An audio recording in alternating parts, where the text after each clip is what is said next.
Hi guys, just loading up some topsoil from this area behind the sheds so that I can use it in a place where there's a little more sun. And boy, let me tell you, I tried loading that wheelbarrow up and I discovered that I'm not 30 years old anymore. There are things that I cannot do now that I could do like 5 years ago even. So as you get older, you might want to consider planning for that.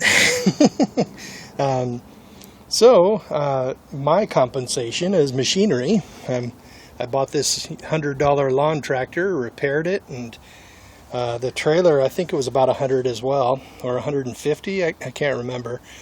But let me tell you, this thing laughs. Just, you hardly even notice loads that would just freaking break your back on that wheelbarrow. And this trailer actually will support or hold about 6 wheelbarrows full of material. And that is good. Thank goodness for mechanization. Yeah, I'm just back here listening to some tunes on my Bluetooth headphones, picking up that topsoil. I'm going to use it in a place where it's going to do me a lot more good. Recent news, I know you guys are aware that I'm into Bitcoins, and I've been studying them for probably, it's been an obsession for about three months, maybe 4. But now I know what I need to know. I've got a decent position in Bitcoins, and now other things are starting to come back to my priority. I mean, when it was like a brand new passion, and I was really hot for it, and I did get my position, and I'm now I know what I need to do, know what I need to know, and we'll see what happens in the next couple of years. So, other than that, I had some thoughts about the economy. I've been thinking about making a video about it, and I just haven't gotten around to it, so I might as well do it now. We have sort of like 2 economies, right? Probably more than 2. We have economies for the working class people like you and I, and we have economies of a sorts for people who are above the economy, our economy, and above the law in a lot of respects, and those are people who are like multi-millionaires, and car dealership owners, and people who just inherit, whose families are intelligent enough to aggregate wealth, and basically they do a whole different thing. Those people aggregate just enormous sums of wealth, but the thing is, that wealth is not getting to the real economy, which is what you and I live in, and the result is the massive, insane production and creation of money by the Federal Reserve and all the other central banks in the world. It doesn't get to regular people, so we almost have a separate economy, because we're just working in our jobs, and the billions that the billionaires have never really trickle down, as Reagan used to say, to us working class people. So the result is, we don't, even though we should normally, we would normally get hyperinflation with money creation numbers anywhere near what we've got right now. But we are not seeing hyperinflation in the real economy, right? We're just seeing, moderate inflation of about 10 or 12% a year. Although the government, of course, will lie and say that it's 1%, but it's actually more like 10. It's kind of like in Argentina. They say it's like 20 or something, and it's actually more like 40. So that's why Bitcoins are really, really hot and heavy over there. But they have a hard time getting them because no one wants their currency.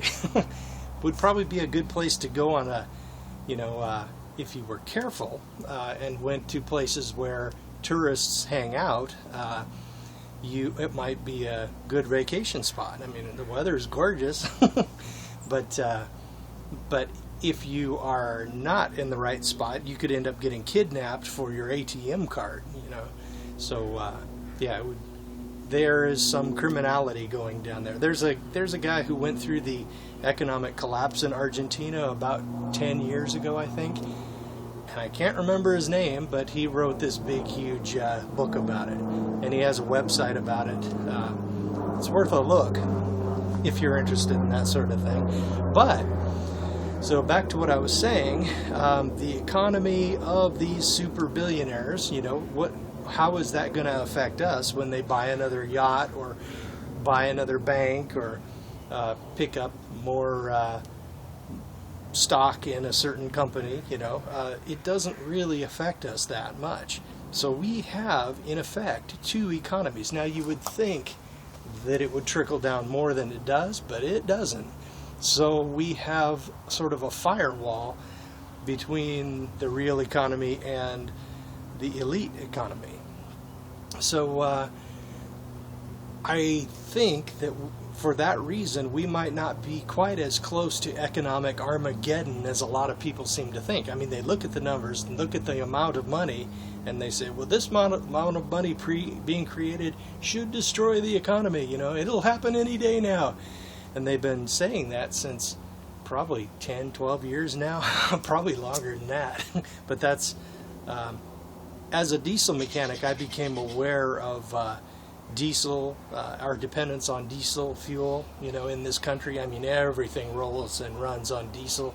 Then I learned about peak oil, this big thing, where the easily mined or easily tapped oil supplies are dwindling and becoming less available. And it kind of got me into preparedness for the first time. That was like 2005, I think. So I'll tell you, the preparedness lifestyle, it's a better way to live, dudes. And when you add MGTOW on top of preparedness, man, you've got a recipe for an ultra efficient, ultra low stress, laid back lifestyle. When you have food on the shelf and you have money in or wealth in like silver, gold, bitcoins, and savings in banks and whatever, and of course if you've dropped your spending to the point where you have a lot of excess every month. I think even with this mortgage payment, I have about 40% of my income is surplus after all of everything that I spend it on: groceries, gas, mortgage, electrical, everything. So it's kind of handy. That rental income, I think I get about $380 a month profit from the condo. But anyway, if you play your cards right, and as you get older, you will accumulate assets, and those assets will allow you to save money, and those assets will allow you to actually earn a little bit of income if you play your cards right. Now, if I had it in the stock market, it's quite probable that another Enron could wipe me out, another WorldCom, another MF Global Commodities disaster. So I am somewhat less than trusting with big institutional investments, needless to say. So that's why, that's why I got such a hard-on for Bitcoins.